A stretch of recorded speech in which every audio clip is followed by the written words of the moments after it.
J'ai à cœur, j'ai le souci ce matin, le fardeau, de vous parler de la soif de Dieu. De quoi s'agit-il? C'est quoi? Lorsque nous disons j'ai soif de Dieu, pourquoi, comment et quelle est l'issue? Vous savez, frères et sœurs, dans les choses de Dieu, rien n'est hasardeux. Tout ce que Dieu fait, il le fait dans un but, et tout ce qui est fait par un processus. Dis ça, tout ce que Dieu fait, il le fait dans un but. Et tout ce qui est réalisé par un processus. Alors, ignorer ces deux aspects, le but et le processus, c'est passer à côté.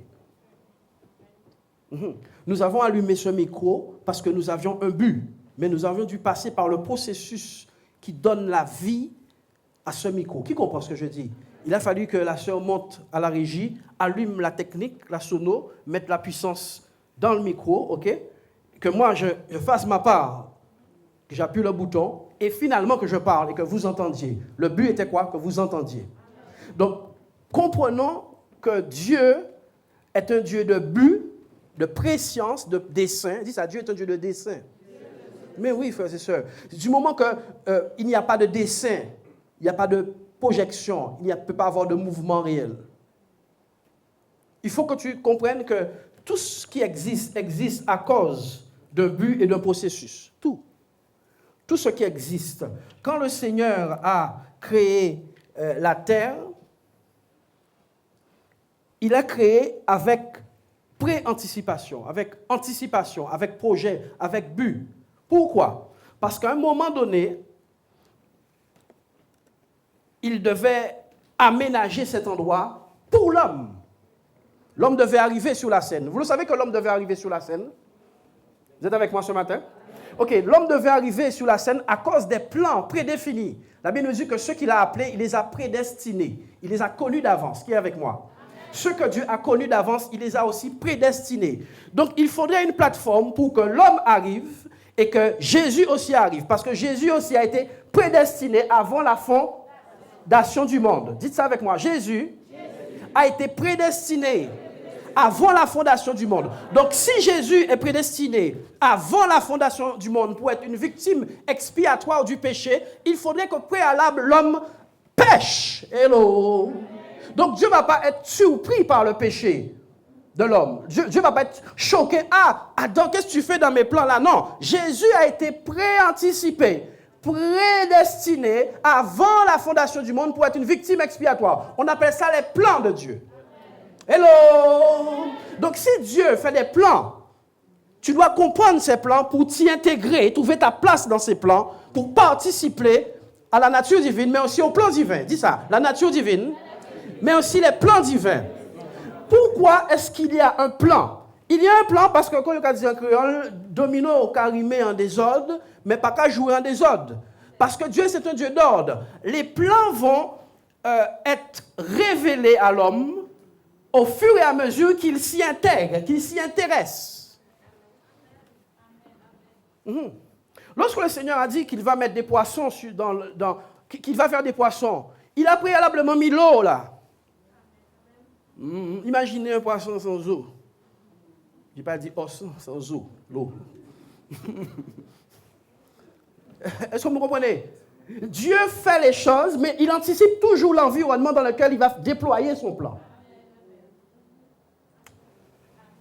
Dieu fait des choses, mais avant de les faire, il anticipe toujours la zone, la plateforme sur laquelle il va déployer ses plans. Donc, si tu n'es pas un homme qui conçoit les choses ainsi, tu ne peux pas trouver Dieu. Tu vas errer.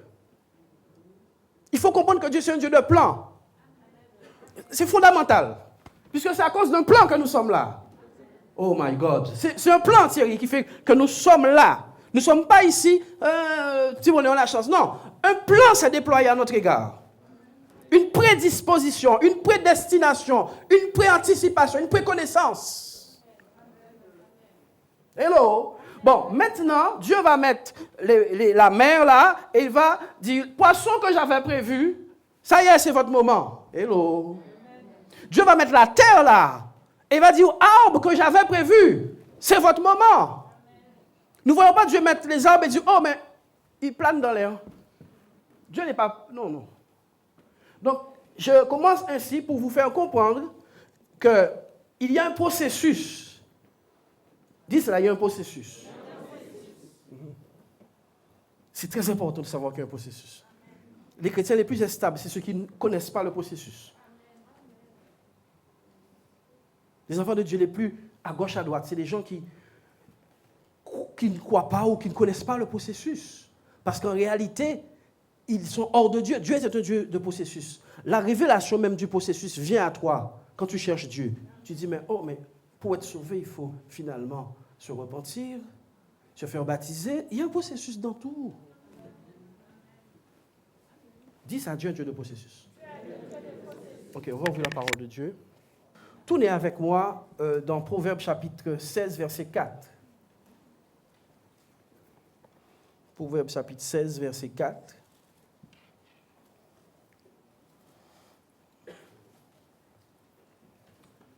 Oui, l'Éternel a tout fait pour un but. Dis ça avec moi. L'Éternel a tout fait pour un but. Dis-le encore. Oui, y compris moi. Vous êtes timide. Le pasteur Michael Dopia vous fait peur. Démasquez-vous. Ok. L'Éternel a tout fait pour un but.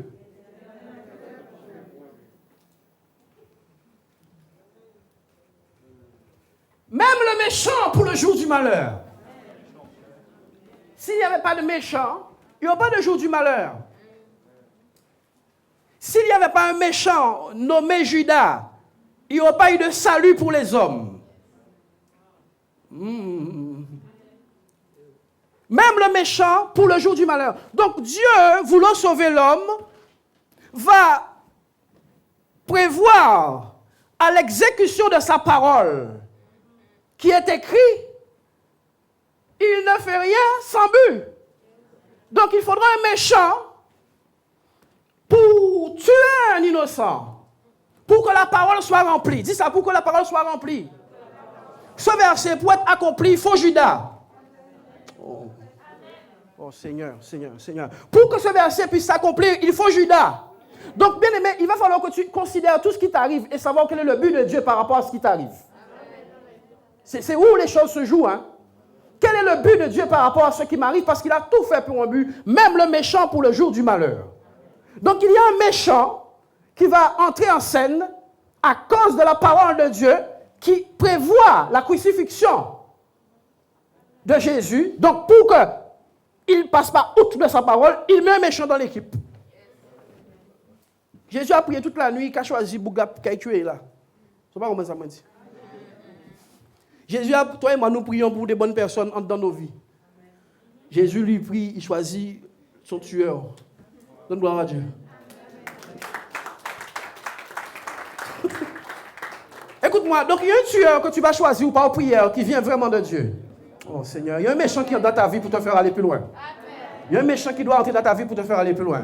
Dis, il y a un méchant qui doit entrer dans ma vie pour me faire aller plus loin. Pourvu que je comprenne que Dieu fait tout pour un but. Donnez gloire à Dieu.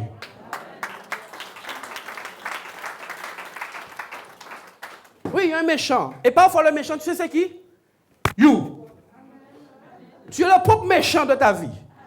Je pense aux autres, arrête. Il y a un méchant, premièrement toi, tu vas faire certaines choses. Tu vas faire certaines choses méchantes. Et ces choses méchantes vont t'emmener à la repentance. Cette repentance va t'emmener à Dieu. Dieu va t'emmener à son service. Ton service. Oh. Méchant. You're welcome. Accueille la méchant. Accueille-le. Accueille. Oh, oui. Oh.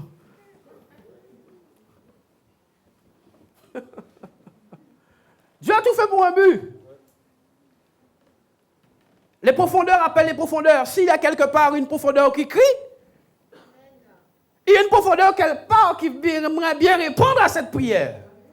C'est pour cela que les célibats là, je suis en train de vous encourager. Vite fait. Crie plus fort. Il y a quelqu'un qui te cherche. Fais ta voix être entendue d'en haut et d'en bas. Ok? Donc Dieu a fait tout pour un but, même le méchant pour le jour du malheur.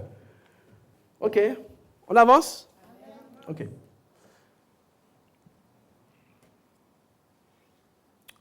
Osée chapitre 2, verset 16. Après, je vais entrer plus profondément dans la révélation. Je veux l'attirer et la conduire au désert et je parlerai à son cœur. Frères et sœurs, la soif, c'est un processus.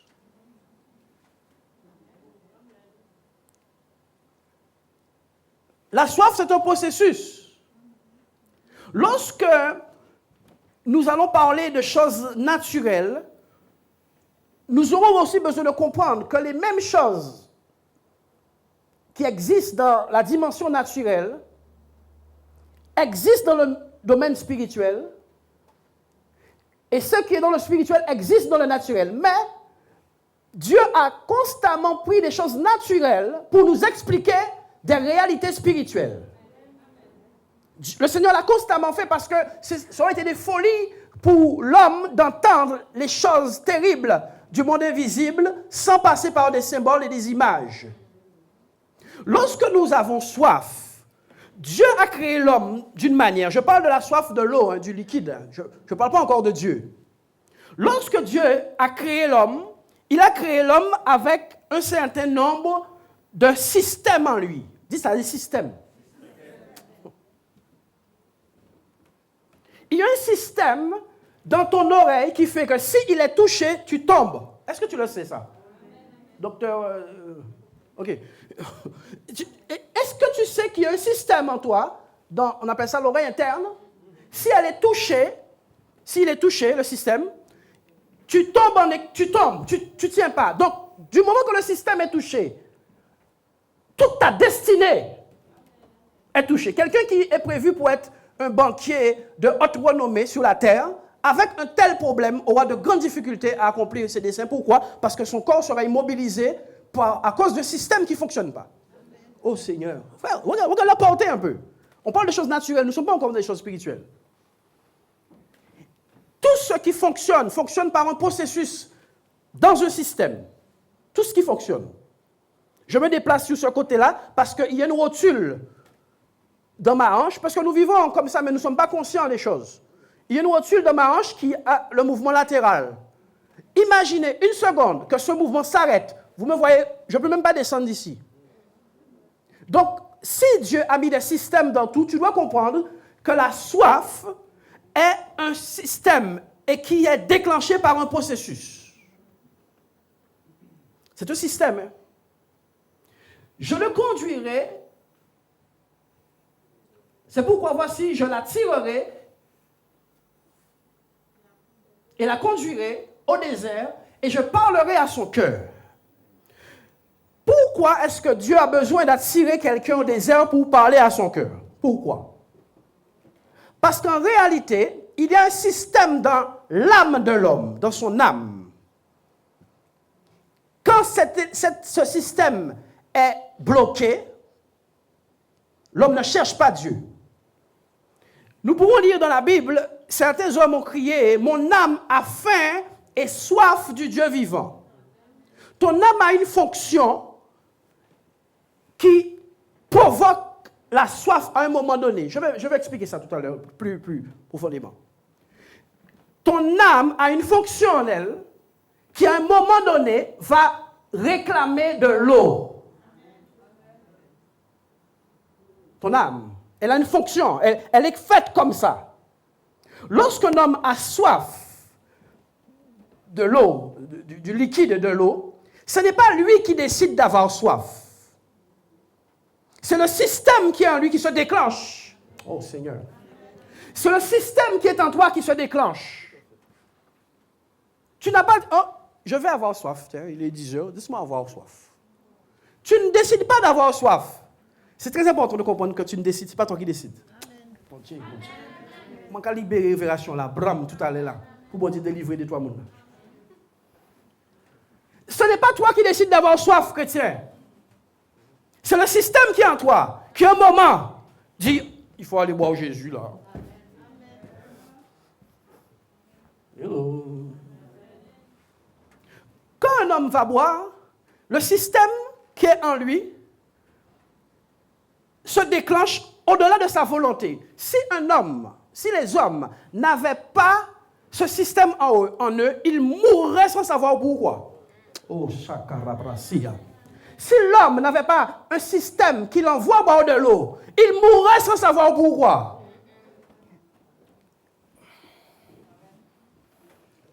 Si un homme n'avait pas ce système de soif de jus de fruits, soif de l'eau capès ou chauffeur de pub, il mourrait de soif sans savoir que c'est de soif qu'il est mort.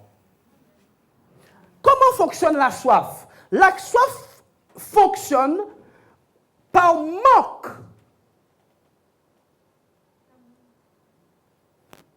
Il y a un moment donné où ton être manque de l'eau. Il y a un manque. Et ce manque va produire la soif. Mais laissez-moi vous dire une chose. Et c'est là où nous devons arrêter de nous mentir, nous les enfants de Dieu. Personne n'a soif à midi. Et à 4 heures, on n'a plus soif. Ce que je suis en train de te dire, quand tu avais soif à midi, à 4 heures, tu commences à avoir très soif. À 22 heures, tu as vraiment soif. Au bout de 3 jours, tu commences à dire des mots du style « Je meurs de soif ». Hello. Est-ce qu'il y a quelqu'un? Oui, au bout de 4 semaines, tu agonises à cause de la soif. Donc il y a une fausse soif dans nos églises. La véritable soif, tant qu'elle n'est pas assouvie. La soif qui vient de Dieu, la vraie soif. Pasteur Michael, il faut qu'on emmène le peuple de Dieu à cet endroit. Tant qu'il n'y a pas de véritable soif, donc tu peux analyser quel type de soif que tu as. Si elle s'arrête au bout de 2 minutes, tu n'avais pas soif de Dieu. C'était une émotion du moment. L'émotion du moment.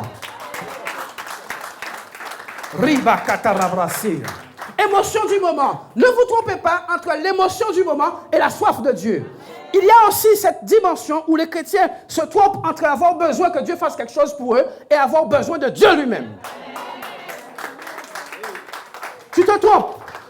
Laisse-moi te dire une chose. Quand tu as besoin de Dieu lui-même, ce dont tu as besoin, tu l'oublies. La femme samaritaine, je ne pourrais pas ouvrir la Bible, je ne pourrais pas. La femme samaritaine, ça ne vous dérange pas, je vais vous donner les versets à la fin. Ok, il faut moi aller. La femme samaritaine est partie pour chercher de l'eau avec une couche. C'était de l'eau liquide qu'elle voulait. Quand elle est arrivée sur le lieu où était l'eau vive, Jésus, il a oublié que le chat là, il est parti. Il a oublié couche là. Il a oublié couche là. Donc laisse-moi te dire une chose. Quand tu as vraiment soif de Dieu, tes besoins disparaissent. Tes besoins disparaissent.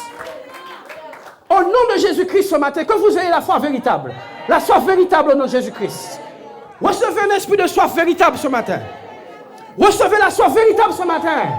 Celle qui vous fait déposer vos fardeaux. Celle qui vous fait déposer vos difficultés. Recevez au nom de Jésus. Shikarabasia. Femme, 28 kilomètres, arrivée, elle a soif. C'est de l'eau qu'elle est venue chercher. Laisse-moi te dire une chose. La soif spirituelle rencontre Jésus. La soif spirituelle, quand tu as soif de Dieu, à un moment donné, ton parcours va être providentiellement orchestré par Dieu pour tomber sur Dieu. Ne vous y trompez pas. Ne vous y trompez pas. Si tu as vraiment soif de Dieu, la Bible nous dit que Jésus devait passer à Samarie. Jésus devait passer. Il a dit, il faut que je passe par là. C'est ce qui est écrit. Je n'ai pas le temps de prendre le texte avec vous. Il a dit, il faut que je passe par là. Donc, il y a un désir profond, sincère, véritable, profond de Dieu qui va t'amener faire un chemin convergent. Si ta foi n'est pas authentique, si ta soif n'est pas authentique, tu vas faire basse-terre pendant que Dieu va après ta pite. Faites attention à ce que vous ayez. Est-ce que vous avez soif que Dieu fasse quelque chose pour vous ou soif de Dieu? Ce n'est pas la même chose. Ce n'est pas la même démarche. Parce que cette femme, elle était soif de l'eau. Il a oublié cette eau, il était venu chercher. Oui, la soif va t'emmener sur le chemin de Dieu. Jésus a dit, si quelqu'un a soif, qu'il vienne à moi. Donc, partout où Jésus est, il y a un fleuve d'eau vive qui coule. Il y a un fleuve pour ceux qui ont soif. Pour providentiellement vont être conduits par leur soif. Les éléphants ne savent pas où l'eau est. Alléluia. Les animaux ne savent pas où se trouve l'eau. Mais il y a un instinct en eux qui les dirige pile à l'endroit où il y a l'eau. C'est pour cela que les autres animaux suivent les éléphants. Parce qu'ils ont l'instinct. Église de Jésus-Christ, aie soif. Et je te mets au défi de ne pas rencontrer Jésus. Come on. La soif ne ment pas. L'éléphant est là, son musée vers le bas. Il n'a pas le temps pour jouer avec les gazelles là-bas. Il a soif. Et quelque chose lui dit, fais par là. Arrête-toi là. Sous tes pieds, il y a, creuse juste 2 cm. Et l'éléphant creuse, il trouve de l'eau. Cette femme avait une vie antérieure avec 5 maris. Et sa vie était desséchée. Dieu le savait. C'est comme le dit que Éthiopien aussi. Il sortait d'un moment de louange. La Bible dit qu'il était monté à Jérusalem pour louer. Donc cet homme sort du moment de louange et il est toujours insatisfait. Il est dans son char en train de lire. Dieu dit, ce type d'homme, c'est ceux-là que moi j'abreuve. C'est ceux-là que je rassasie. Ceux qui après le culte ont encore soif. Après la louange, encore soif. C'est ceux-là. Dieu dit, oh, un Éthiopien, le gars est riche, il a de l'argent, il a une position sociale, ministre de Candace, ainsi de suite. En plus, il mange dans la pureté et il me cherche toujours. Celui-là. C'est lui que je vais abreuver. Dieu dit non. Il est trop tard pour envoyer des missionnaires simples. J'envoie Philippe par la voie des airs. Téléchargez Philippe. Philippe paraît à Dachar là. Oh, comment. Ta soif déplace, je l'ai fait en vidéo il y a quelques jours, ta soif déplace un type de service à ton égard. Ta soif déplace un type d'ange à ton égard, à ton avantage. Ayez soif. Bon, maintenant, pasteur, comment avoir soif? Je t'ai pas dit, il n'y a pas de méthode pour avoir soif. C'est ce que je viens de te dire tout à l'heure. Tu sais comment tu vas avoir soif? Je te conduirai au désert. Je te conduirai au désert, je vais provoquer ta soif. Donc chaque fois qu'un homme est dans un désert, oh my God, pasteur, donne-moi la méthode, le dernier coffret, le dernier séminaire pour savoir comment avoir soif. Pourquoi ils font biter tellement psychique? Ouais, donne-moi 10 clés. Parce que Michael, nous avons pas l'eau. Je ne suis pas contre les 10 clés, ni les 7 clés, ni la clé de... Non, je ne suis pas contre. Mais il faut un cœur. Il faut une série quand même. Pas ni clé, pas ni série. Ni série là. Dis ça, voici la série. Tu as plein de clés psychiques, mentales.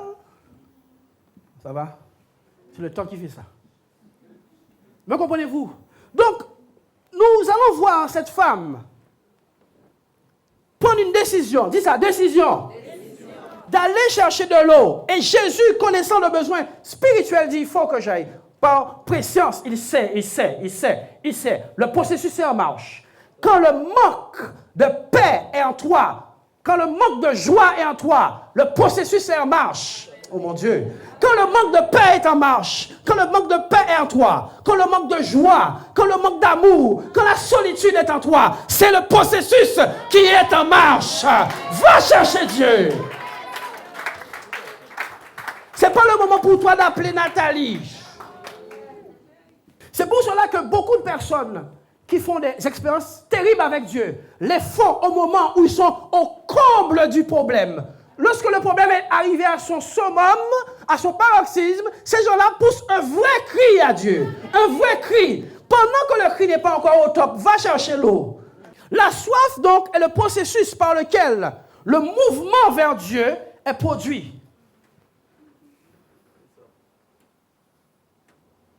On bouge vers Dieu par soif. Je le conduirai au désert. Je parlerai à son cœur. OK. Allons rapidement, Psaume 143, et le verset 6. Psaume. Bien aimé, je vous ai dit, hein, Dieu fait tout pour un but. Je vais vous donner une révélation. si Dieu n'avait pas mis cette dimension dans l'homme, après le péché, personne n'aurait cherché Dieu.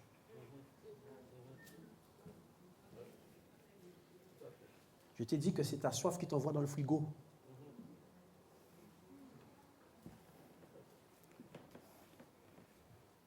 Si Dieu n'avait pas mis cette dimension, écoutez, Jésus est une source. Pasteur Michael, écoute ça. Jésus est la source d'eau. OK? Il a dit si quelqu'un a soif, il faut que Dieu ait mis un système en toi. Pourquoi au moment où on fait un mouvement vers de l'eau là? Mais si pas un système de soif spirituelle, là, vous êtes parti. Si Dieu n'a pas mis un système de soif spirituelle en toi, à quoi sert la source? Je vous ai dit qu'on ne met pas des poissons d'abord. On met l'eau d'abord. Dieu sait qu'à un moment, l'homme va avoir besoin, avoir soif de Dieu. Il se constitue comme une source. Et il met en toi un système. Oh, Sakariaba. Vous voulez voir le système? Je vous montre le système. Il y a des vis, des écrous, des rotules. Dieu sait qu'à un moment, Jésus va devoir entrer sur la scène comme étant l'eau vive. Dis ça. Jésus va devoir entrer sur la scène comme étant l'eau vive. Par conséquent, s'il est l'eau vive, il faut qu'il y ait une profondeur quelque part qui appelle cette eau. Les profondeurs appellent les profondeurs. Donc, quand tu es en difficulté, tu sens ton âme est malade, tu ne te sens pas bien, c'est le processus qui a commencé pour aller vers l'eau. Est-ce que vous m'avez compris? Si Dieu est l'eau vive, il faut qu'il y ait un système de soif spirituelle quelque part. On appelle ça l'amour et l'intelligence divine. Ils vont pécher, mais je mets un système en lui qu'on appelle l'âme.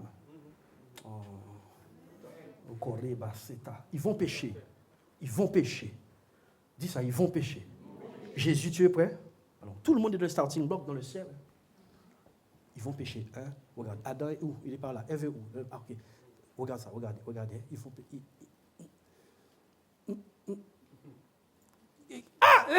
Ça y est, ils ont péché, ça y est. Qu'est-ce qui se passe? Regardez pour moi. Ils ont chaud. Les pieds, le sol est chaud. Adam ne souffrait pas de ces choses-là au départ. Adam pas de cané, Adam pour flaque de l'eau.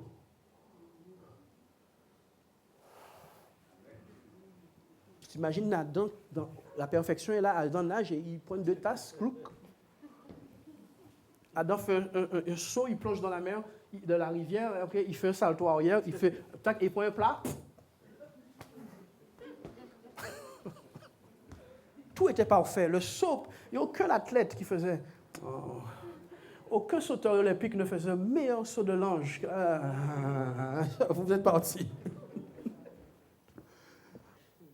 Adam faisait le saut de l'ange. Paf! Tu vois un filet d'eau comme ça. Pas, 0 bulle. Un jour, il s'est pris un plat.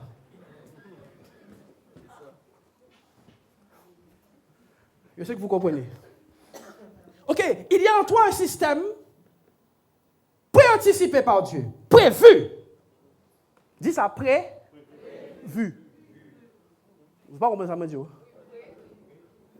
Prévu. Voilà, l'œil là. Vu d'avance. Ils vont pécher, ils vont avoir soif de moi. Dis-moi mettre un système, vite. Il faudrait qu'ils retournent à moi, donc il faut que je mette un système en eux. On appelle ça l'âme. Psaume 143. Mon âme soupire après toi comme une terre desséchée.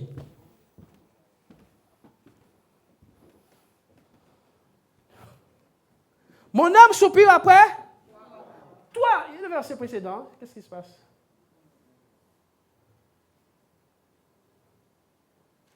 Oui. Je me souviens des jours d'autrefois. Je médite sur toutes tes œuvres. Je réfléchis sur l'œuvre de tes mains. Il y a quelque chose qui se passe au-dedans de l'homme avant d'être assouvi. Il y a quelque chose qui doit se passer avant. Charles Finney a dit qu'il n'y a aucun réveil sans travail d'âme.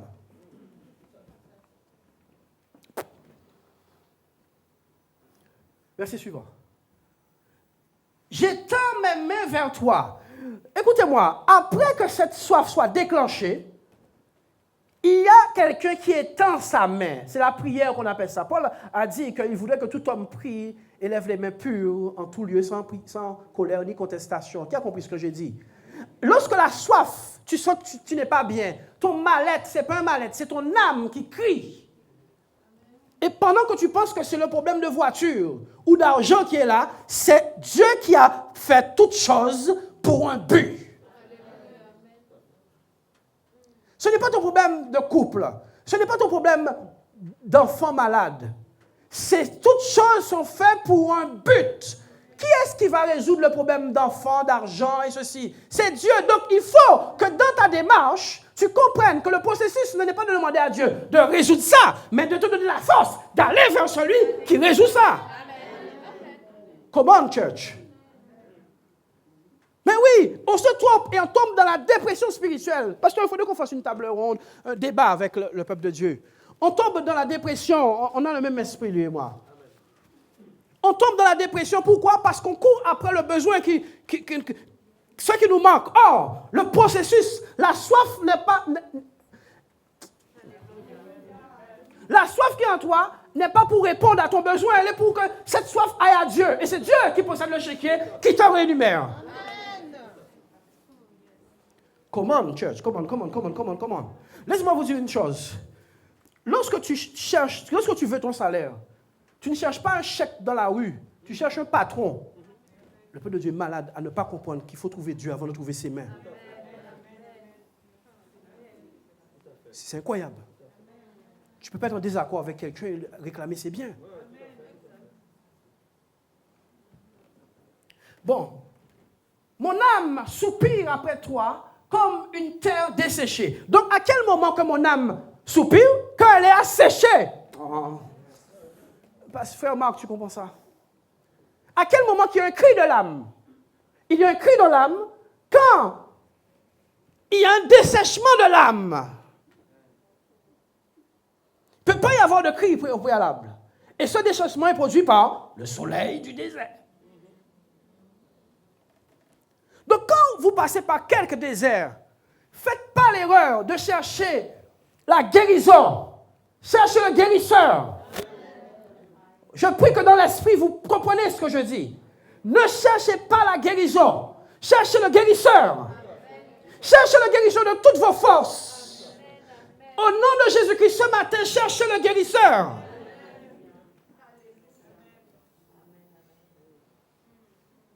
Qui fait tomber la pluie du ciel?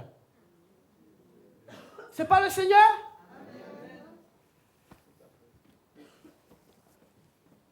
Mon âme soupire après toi. Quand tu es assis dans ton fauteuil et tu commences à faire... Ne te trompe pas, ton problème est ton âme.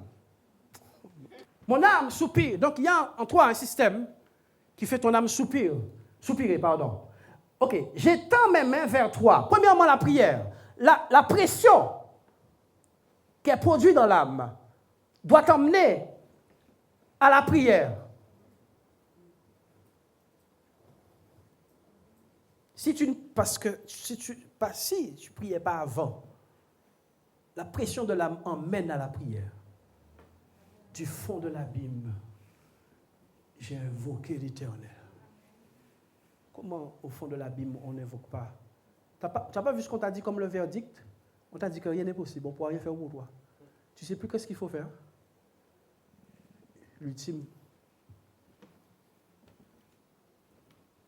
Comme ça que moi je suis sorti dans des problèmes majeurs. Mon âme soupire. J'étends les mains vers toi. Mon âme soupire après toi. Verset suivant. Hâte-toi de m'exaucer, ô Éternel. Mon esprit maintenant. Regardez. Mon esprit se consume. Parce que tout est écrit. C'est nous qui n'avons pas été des gens qui expertisent les Écritures pour comprendre la pensée de Dieu. Les mains levées, c'est la prière. Ok? Il a dit, je lève mes mains. Deuxièmement, mon âme soupire.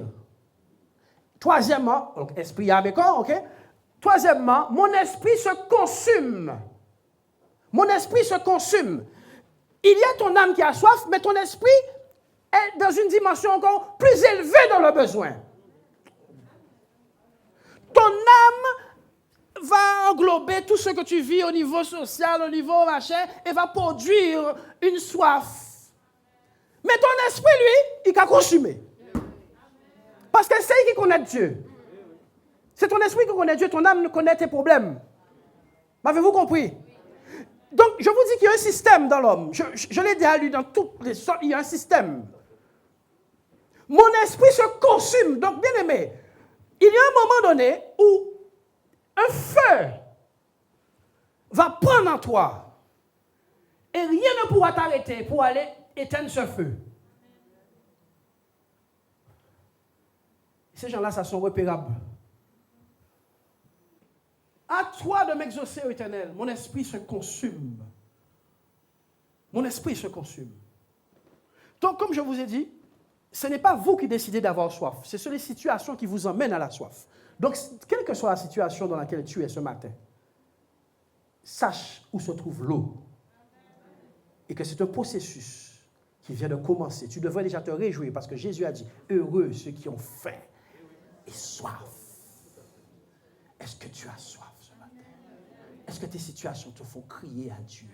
Tu es dans le processus de Dieu. Tu devrais déjà te réjouir que le système fonctionne. Réjouis-toi.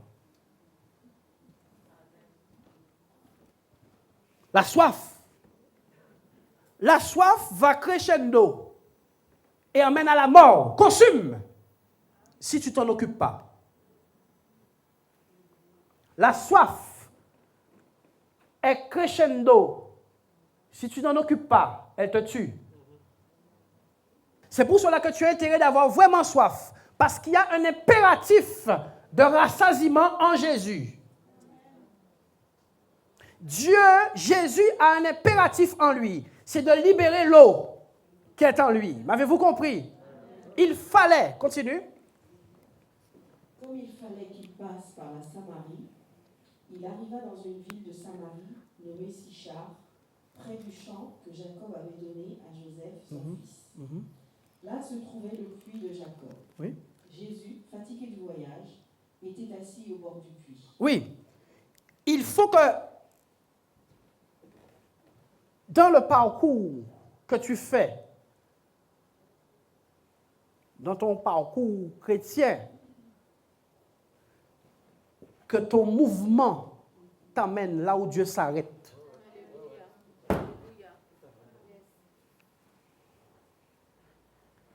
Nous voyons ça avec l'aveugle de Jéricho.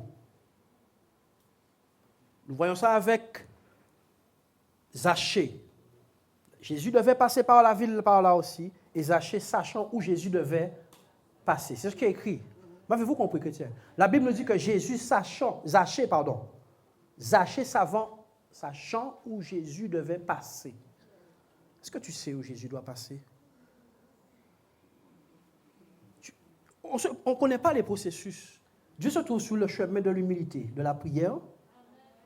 Cette route-là, ça, Jésus la prend souvent. L'humilité, la prière, les mains levées, les supplications, les requêtes, le cœur, la sainteté. Cette route-là, ça. Jésus est tout le temps là.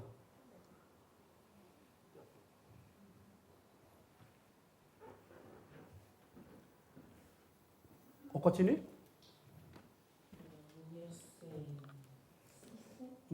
C'était environ la 6e heure. Oui.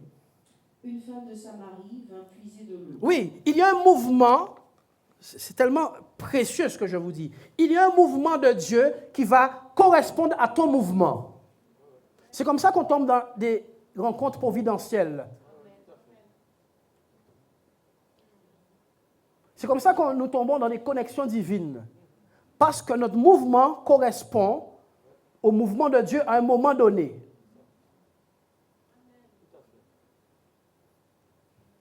Pensez jamais que vous croisez qui que ce soit par hasard.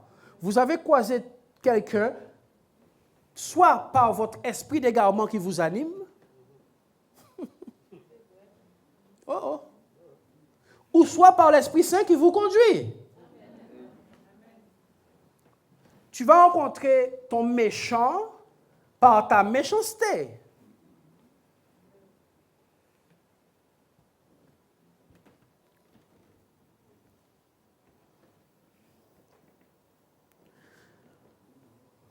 continue, je m'écarte pas. On y va. Une femme de Samarie vint puiser de l'eau. Oui. Jésus lui dit. Donc le besoin de Dieu devient ton besoin. Donc Jésus a soif et la femme va au puits parce qu'elle a soif aussi. Jésus lui dit. Attends. Ton besoin devient le besoin de Dieu. Donc tes pas deviennent les pas de Dieu. Tes directions deviennent les directions de Dieu. Ton mouvement devient le mouvement de Dieu. C'est pour cela que, pasteur, dans la vision du réveil, nous avons intérêt à être alignés avec la pensée de Dieu. Autrement, tous les efforts seront vains. Elle prend une décision, je pars. Jésus dit, moi, il faut que j'y aille aussi. L'un ne pas connaître l'autre. Ils ne savent pas qu'ils sont tous les deux en mouvement vers le même lieu. Hello, qu'est-ce qui fait ça? La soif. Je vais vous dire quelque chose. Tu peux passer d'église en église et l'amour que tu as pour Christ te fait sortir d'église en église jusqu'à ce que tu tombes dans l'église dans laquelle Dieu t'a prévu.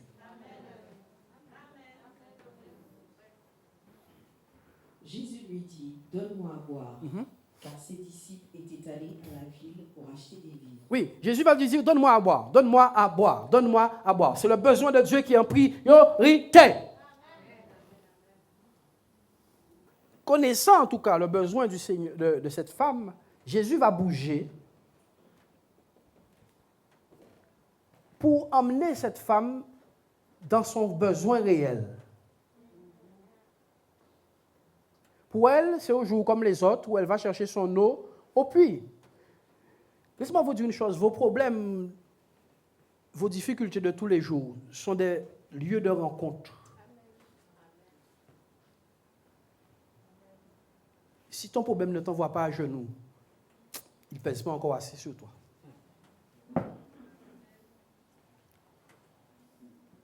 Comment? Si ton problème ne t'envoie pas à genoux, si ta difficulté ne t'envoie pas à genoux, il ne peut pas peser assez sur. Si ton problème ne t'envoie pas à genoux, il ne pèse pas encore assez sur toi. L'eau que je lui donnerai deviendra une source qui va jaillir jusque dans la vie éternelle. Au-delà de ce que vous pensez, frères et sœurs, la plénitude de l'esprit sert à tout. Je vais dire ça à nouveau. Abraham est devenu une source, n'est-ce pas? Mais la source, ne savez-vous pas qu'elle se suffit à elle-même? Quelle source qui dit j'ai soif? Oh mon Dieu. Quelle est cette source qui dit j'ai soif? Aucune source ne dit j'ai soif. Vous devez avoir soif de Dieu pour que Dieu vous remplisse. Qu'il comble au-delà de vos besoins votre vie. Il y a une différence de ce que ma vie est comblée et que mes besoins soient comblés. Ce n'est pas pareil. J'ai presque fini. Continue la lecture, nous allons arrêter là. Verset 15. La femme lui dit, Seigneur, donne-moi cette eau, afin que je n'ai plus soif et que je ne vienne plus puiser ici. Oui, cette femme dit, donne-moi de cette eau afin que je n'ai plus soif. Le besoin qui a amené cette femme au puits est en train de disparaître. Oh, ça arrive ici. Le besoin qui a amené cette femme au puits est en train de disparaître. Donne-moi de cette eau afin que je n'ai plus soif. Qui va dans son frigo un jour et qui dit, cette dernière verre-là, ça va m'assouvir ma soif définitivement. Qui fait ça? Personne. Tu ne penses même pas comme ça. Continue. Va, lui dit Jésus. Oui. Appelle ton mari et viens ici. Continue.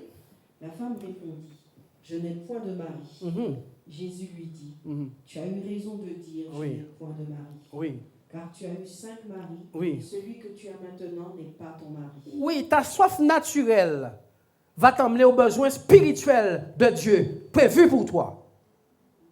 Tes soucis de la vie t'emmènent à ce que tu rencontres Dieu et que Dieu te parle de toi, vraiment de toi.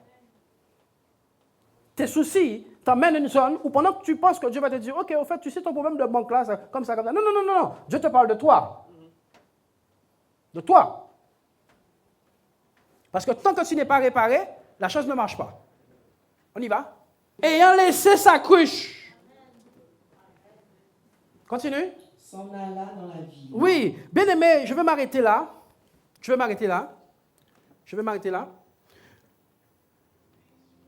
Cette situation a emmené cette femme à rencontrer Jésus. Et Jésus n'a pas brodé sur le besoin réel. Ton problème va t'emmener à Dieu. Et Dieu va parler véritablement de toi, avec toi-même, en tête à tête, pour qu'on puisse prendre un nouveau départ.